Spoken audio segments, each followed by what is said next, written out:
Alright, we're heading down to Day-Asan Water Village. We're going to go try to get a boat ride, one of these water taxis, and see if we can go find out what happened to the blue cottages.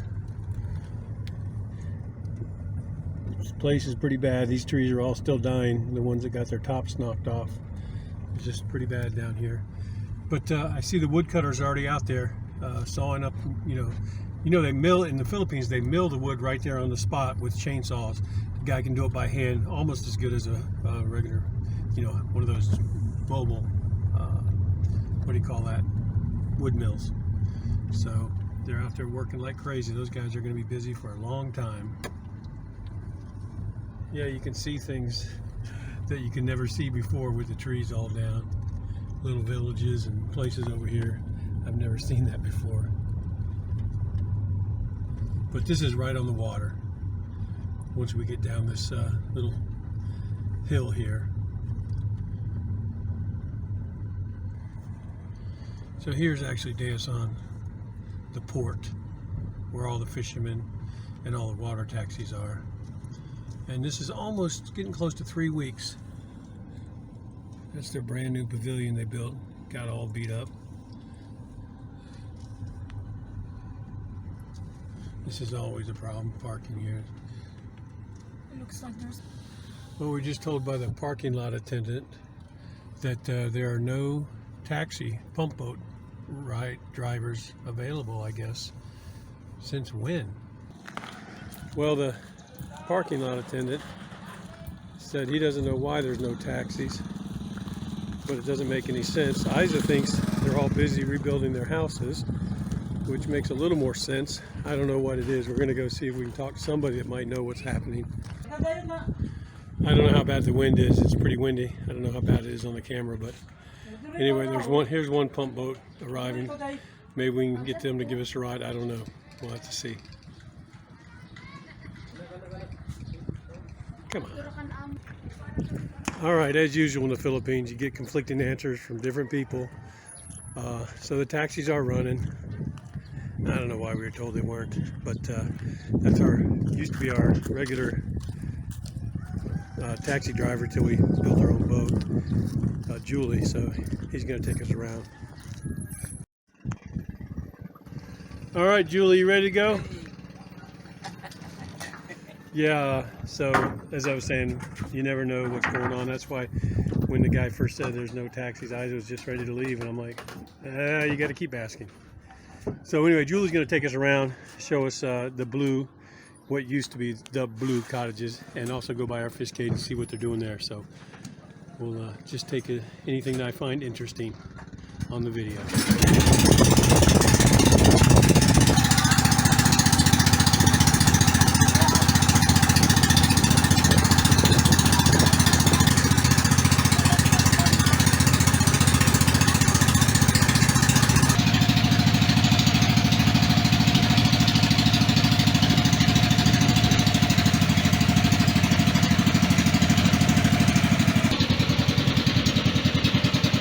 We're heading out at low tide. Very, very shallow right now.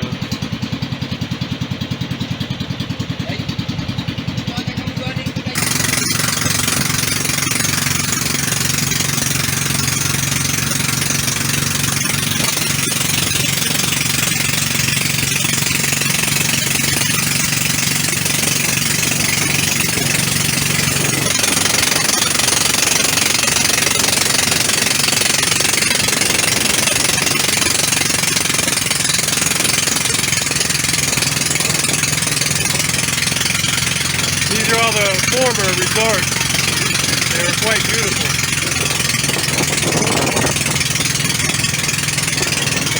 They've been rebuilding. It's been almost 3 weeks.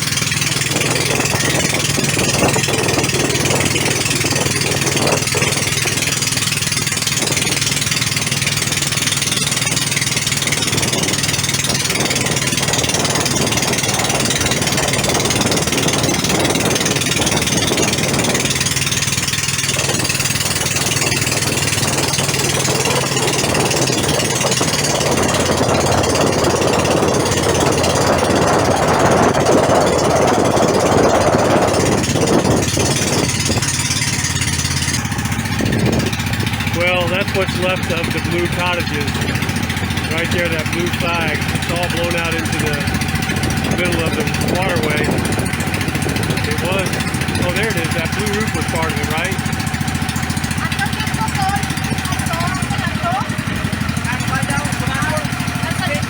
Oh, it's a different one? The blue is completely gone? Completely gone. Wow. Let's try to turn a Noonan. Let's go check out Town of Noonan Beach.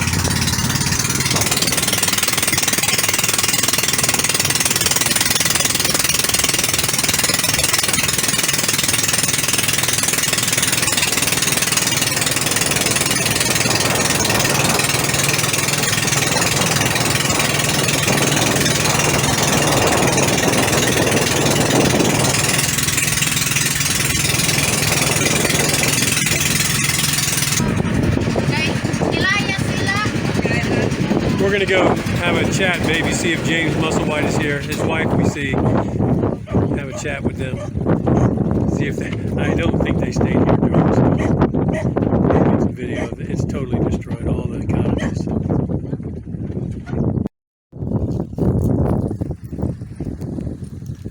All right. Well, we're gonna do our best to take a little tour. The former town of Noonan Beach. Looks like a lot of the shore got changed. Look out! Got a bunch of wild dogs here. I don't know if they're wild. Maybe they're Musselwhite's dogs. I don't know. Hey! Would I smack you? What the heck is this? A buried treasure. Never saw it before. I saw those posts sticking out of the ground before, but never saw the ship. Wow, the beach looks terrible.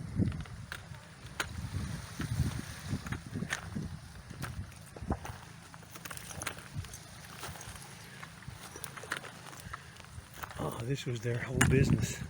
His wife was building all those cottages and people were renting them out every weekend. There's what left of her Sorry store, the green aluminum siding.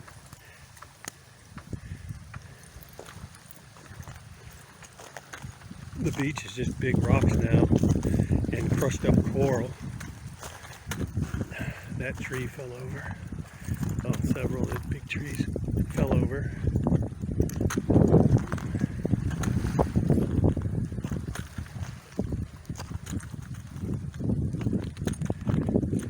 Quite a mess.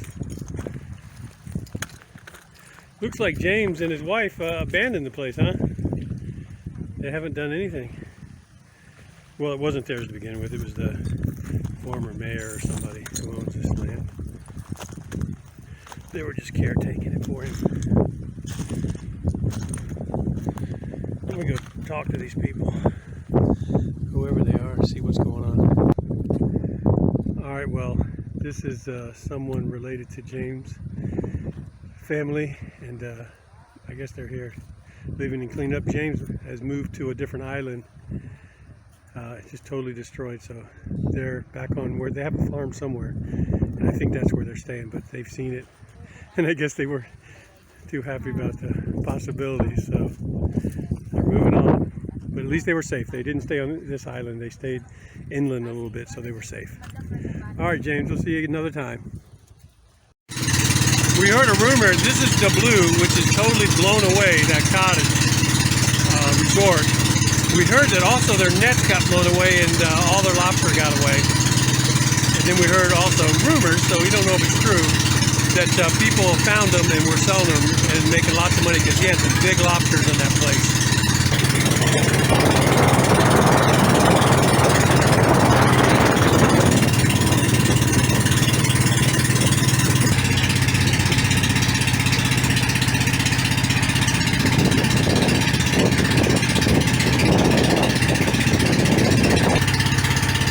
The DNR, or whatever the agency here is, just put up this nice pathway with 2 gazebos on each end that tourists could come and hang out at. I'll show you where the other gazebo is.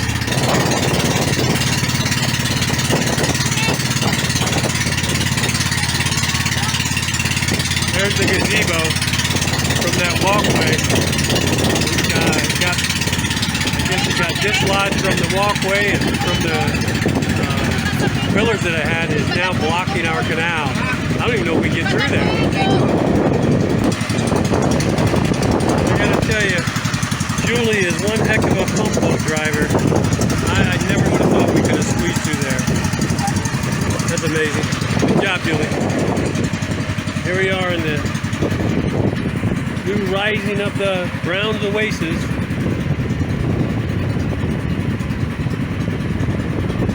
You can see this green roof house here sitting in the water. Total pillars are totally collapsed right up against our nets. But there's Tatay.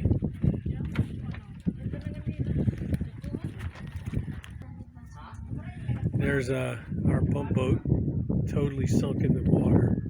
Can't stand to see that. Got to get it out. We got that whole dock over here that we could put it on, but they're using it right now for supplies for rebuilding. So once they get the floor in the house done, we're gonna get that boat out of the water. I just can't stand seeing that. It irritates me more than anything else right now. But the roof looks done, so I guess they're working on the floor, and we'll have storage space today, so that'll be great.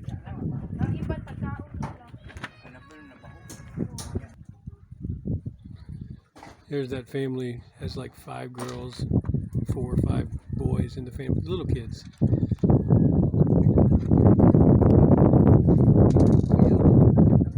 They just built a temporary place.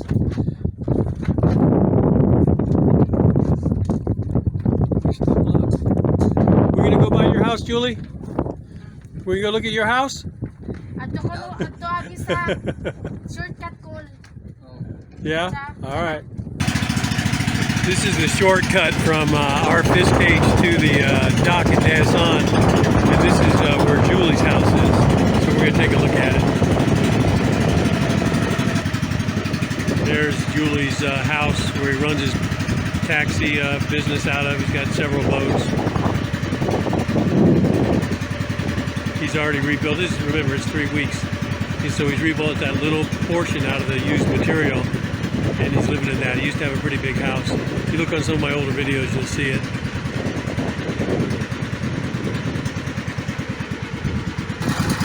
Yeah, I almost forgot. Julie's the one that has those giant clams living there under his house. He said they're all fine. That's another video. If you just look at the giant clams, those things are huge. Hundreds of kilos, some of them. All right, coming back in the shore, coming to the dock. All right, we'll see you on the next video. Thanks for watching.